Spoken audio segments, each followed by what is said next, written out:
په امریکا کې بانکي اعتبار ډیر مهم دی. تاسو باید ټول ځان ته بانکي اعتبار لاسته راوړئ. تر هغه وکولای شئ په امریکا کې له بانکه قرض واخلئ، موټر په قرض رانیسئ او کور ځان ته په قرض واخلئ.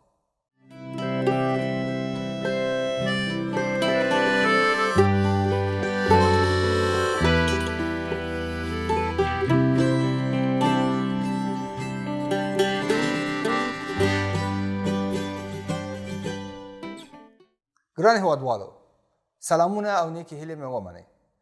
زه ډاکټر فیروز بشري یم. نن تاسو سره په دې خبرې کومه چې څنګه کولی شئ تاسې په امریکا کې بانکي اعتبار لاسته راوړئ. دا بانکي اعتبار څه شی دی؟ ولې مهم دی چې تاسې باید بانکي اعتبار لاسته راوړئ؟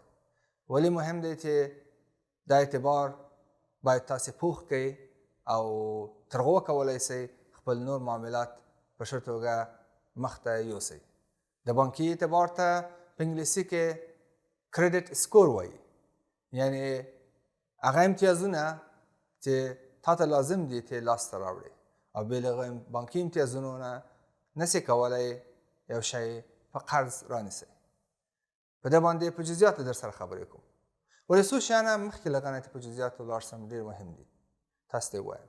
اول، هر امریکایی ځان ته بانکي اعتبار لري، هماغه کریډټ سکور ورته وایي.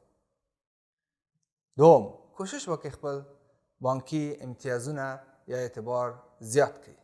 هر څومره چې زیات کړئ هماغومره تاسې به هوسا یاست.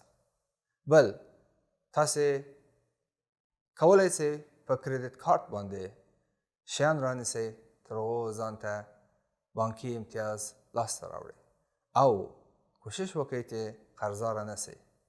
که چېرې قرضداره شوئ نو دا قرض به تر ډېر وخته تاسو سره وي. او پنځم، بیمه ډېره مهمه ده چې ستاسې ثروت او پیسې او مال ساتنه وکړي. نو دا پنځه مسایل وو چې مخکې له دې نه په جزئیاتو ولاړ شم تاسو ته مې مختصره ویلې. نو ګرانو هیوادوالو، تاسې ښه بلد یاست، غواړم چې په اسانه ژبه یې درته ووایم. تاسې اوس یو کارت لرئ، له بانکه مو اخیستی دی. هغه کارت ته ډیبټ کارت وایي. تاسې ځئ بانک ته، پیسې هغه مقدار پیسې ته لرئ بانک کې پس انداز کوئ یا بانک کې یو جاري اکاونټ ځان ته جوړوئ او په مقابل کې بانک یو کارت درکړي. دا دغه کارت ته ډیبټ کارت وایي. په دې باندې تاسې کولی شئ هر شی رانیسئ تر هغو پورې چې په دې کارت کې پیسې وي. ولې نن زه په یو بل کارت باندې خبرې کوم چې هغه ته کریډټ کارت وایي. کریډټ کارت په حقیقت کې هغه کارت دی چې ستا د اعتبار په اساس باندې تا ته درکول کېږي. یعنی په بانک کې ته هیڅ ډول پیسې نه لرې، ولې بیا هم تا ته بانک یو کارت درکړي چې هغه کارت نوم کریډټ کارت دی او په هغه کارت باندې ته هر شی رانیولی شې.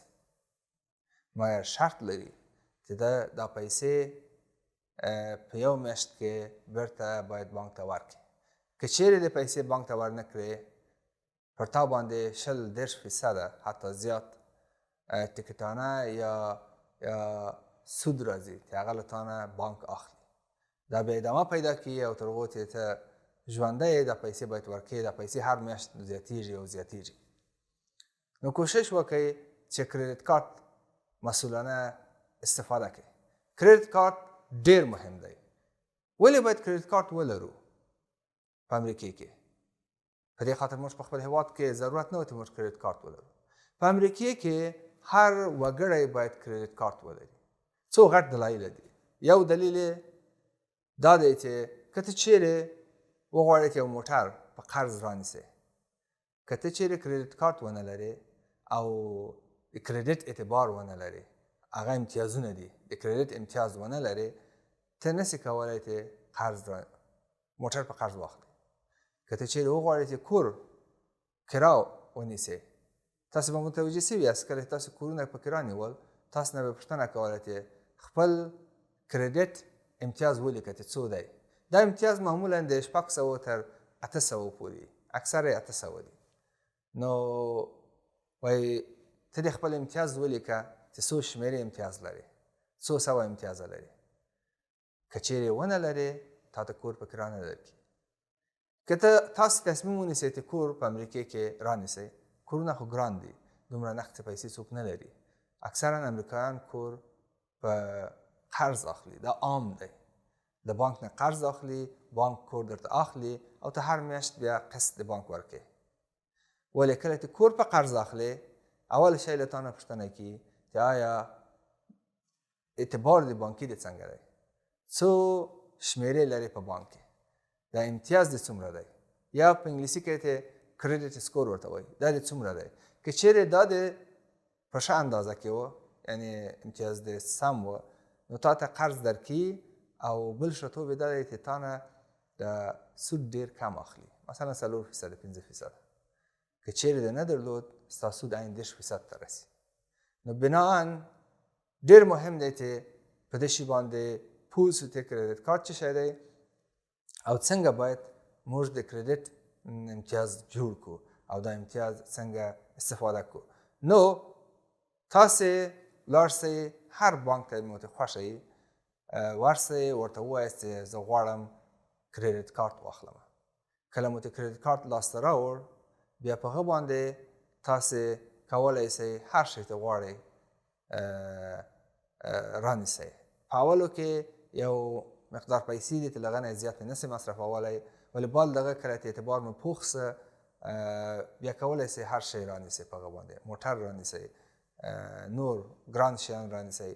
ولې په اولو کې یو څه محدودیتونه شته.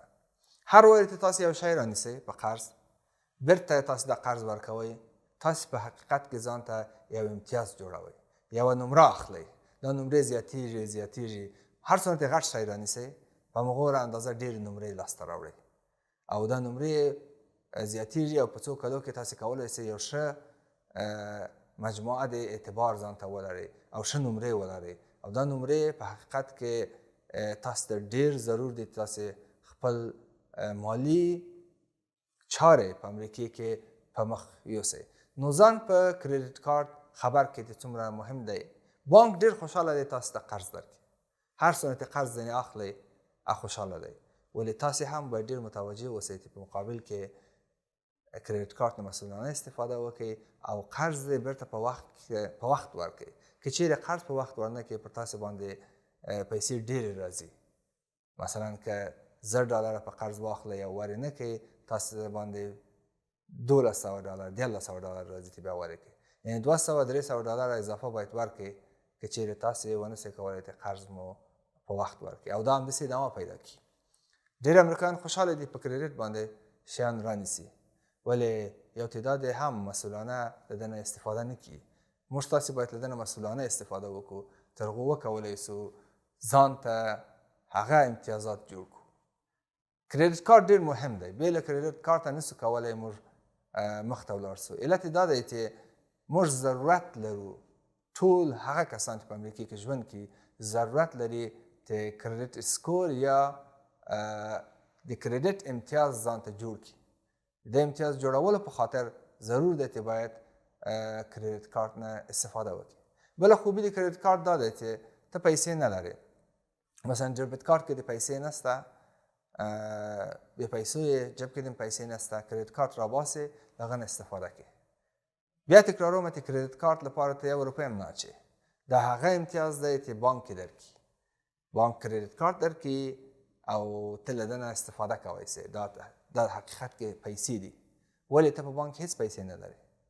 دا پیسې باید هر میاشت په پای کې ته ورکړې. بل د کریډټ کارت ښه توب دا دی چې که چیرې ته په کریډټ کارت باندې مثلا د کالیو مینځلو یو ماشین رانیسئ، مستعمل اوسي، استفاده شوی اوسي او کور ته یې یوسئ، څو ورځې بعد خراب سي، هغه کمپنۍ ته بیرته زنګ ووایئ چې ما ته د خراب ماشین راکړی و، دا بیرته را جوړ کړه یا بل راکړه، او کمپنۍ ستا پروا ونه لري، ستا تلیفون وانخلي او ستا په قصې کې نه سي.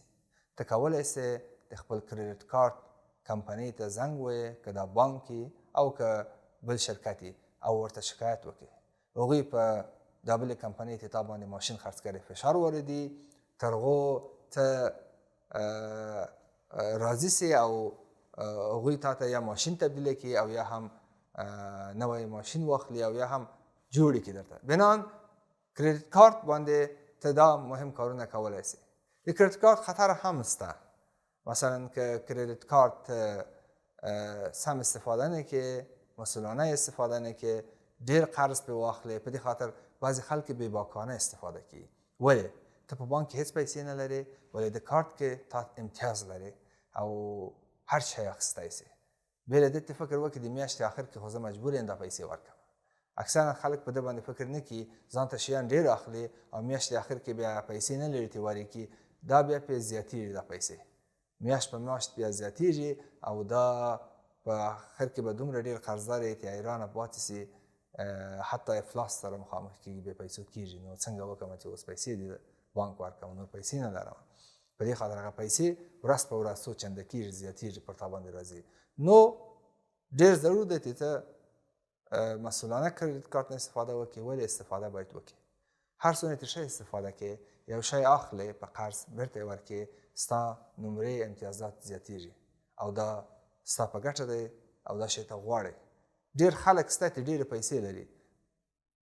پیسې لري ولې بیا هم کریډیټ کارت نه استفاده کوي. حداقل $50 د میاشتې استفاده کوي. ولې؟ هغه ضرور لري، ځان ته ضرورت لري چې باید هغه لازمه امتیازات د هغه نمرې چې باید په بانک کې ولري، هغه اعتبار ته باید ولري، هغه اعتبار باید ولري. ولې؟ بې اعتباره بیا هغه نشي کولی خپل معاملات مخ ته یوسي. مثلا که ته یو غواړې یو رستورانت خلاص کړې، که ته وغواړې یو تجارت وکړې، تا لپاره پکار ده چې ته باید ښه امتیازات ولري هلته په بانک کې. نو هغه امتیازات یا بانکي معاملات دا ټول چې کې دا لکه ستا سابقه، مالي سابقه ده. نو هر شی چې ته اخلې هغه پوښتنه کوي ستا مالي سابقه څنګه ده. که ته چیرې ستا مالي سابقه ډېره ښه وه، قرض دې په وخت ورکړی وه او ښه استفاده دې کړې وه د کریډیټ کارت نه، نو ته یو اعتبار لرې. د هغه اعتبار په اساس باندې دا نوی سړی چې ته غواړې ورسره معامله وکړې، که چیرې کور رانیسې، موټر رانیسې، نو ستا معاملې ته لبیک وایي او دا معامله در سره کیږي. نو دا ډېره مهمه ده چې موږ پر ده پوه سو. د کور اخیستلو باندې بیا زه یو بله ویډیو جوړوم چې څنګه کور واخلو او کوم شیان ورته ضروري دي. ولې؟ دلته مې مختصرا بعضو شیانو باندې بعضو شیانو ته اشاره وکړه چې څنګه کولی سو مخ ته ولاړ سو. یو آخري شی چې ډېر مهم دی، بیمه ده. بیمه ډېره ضرور ده او بیمه څو رقمه ده، هر شی بیمه کېږي. مثلا د موټر بیمه، موټر لپاره معمولا 2 رقمه بیمه ده. یو لایبلیټي انشورنس ورته وایي چې هغه یو طرفه بیمه ده. که چیرې خدا نخواسته موټر مټکر وکړي او ستاسې جانب مقابل موټر خراب سي او زخمی سي سړی، نو دا لایبلیټي بیمه یعنی یو طرفه بیمه بیا د هغه سړي تداوی هم کړي، شفاخانې ته یې وړي، مصرف یې ورکړي، دوا هم ورته اخلي او موټر هم ته خراب سوی، موټر هم ورته جوړي. ولې؟ ستا نه جوړي، ته باید خپل مصرف خپله ورکړي. که چیرې 2 طرفه بیمه ولرې چې هغه کمپرهنسیو انشورنس ورته وایي، بیا هلته د بیمې کمپنۍ هم ستا مصرف ورکړي که چیرې ملاوت وسي که نه وسي، او جانب مقابل مصرف هم ورکړي. نو ولې یو خبره شته چې هغه بیمه بیا ډېره ګرانه ده. نو بیمه ډېر ضرور ده. د ژوند بیمه هم شته. ولې مخکې له دې چې ژوند بیمه باندې خبرې وکړو، د کور بیمه مثلا که چیرې کور تا په کرا نیولی، هغه شیان دي چې په کور کې دي هغه معمولا دوی بیمه کوي او یو کوچنی فیصد د میاشتې مثلا $10 $15 ورکوي. دا فرق کوي چې څومره اجناس په کور کې لري. که چیرې په کور وسوځي، اور واخلي، یا سیل راسي یا طوفان راسي، ستا د کور مالونه خراب سي، بیا د بیمې کمپنۍ تاسو ته د مالونه بیرته اخلي. نو دا هم یو بله بیمه ده. د کور بیمه، د کور واخلي، مثلا یو څوک کور اخلي په قرض، نو هغه مالک دی د کور. دلته بیمه ضروري ده او جبري ده. ته باید خپل کور بیمه کې، چې کور دی اور واخلي، کور دی چپه سي، کوم بل آفت پې راسي، بیمې کمپنۍ باید بیرته جوړ کړي درته، بانک کې نه جوړي. نو دلته دا بیمه ده. د ژوند بیمه هم په امریکا کې ډېر عامه ده. د ژوند بیمه هغه بیمه ده که چیرې خدای نخواسته مرګ حق دی، هر څوک مري، یو سړی وفات سي نو په امریکې کې د ده د تدفین مصارف بیخي ډېر دي، یعنې حد اقل $10,000 مصرف په د سړي راځي چې دا باید خاورو ته وسپارل سي. نو د ده کورنۍ فورا $10,000 به اکثرا نه لري چې دا تدفین مراسم سرته یوسي. نو که چیرې دا سړی بیمه وي د بیمې کمپنۍ دا ټول مصرف ورکوي او حتی دا مصرف هم ورکوي چې باید د سړی تدفین سره د کور غړو ته چې پاتې دي، ماشومان دي، ښځه یې ده، هغوی لپاره د کور مصرف هم ورکوي. نو دا د ژوند بیمه سړی خپل ژوند بیمه کوي. نو بیمه په امریکې کې څو رقمه ده او څو رقمه مې تاسو ته تشریح کړه. نو په ټوله کې غواړم چې دا بحث راټول کړم. په امریکې کې ضرور د ګرانو دوستانو ته ځان ته د کریډټ امتیاز جوړ کړئ او دا امتیازات یا دا نمرې لاسته راوړئ. دا څنګه لاسته راوړئ سئ چې تاسې وکولی سئ کریډټ کارت لاسته راوړئ او کریډټ کارت باندې سودا واخلئ، خریداري وکړئ او قرض واخلئ او بیرته دا ورکړئ. نو هغه وخت تاسې کولی سئ چې ځان ته بانکي امتیازات جوړ کړئ او وکولی سئ خپل معاملات په ښه توګه مخته یوسئ. نو تر بلې ویډیو پورې تاسو ته ښه وخت غواړم. خدای دې وکړي دا معلومات مو ګټور تمام سي تاسو ته.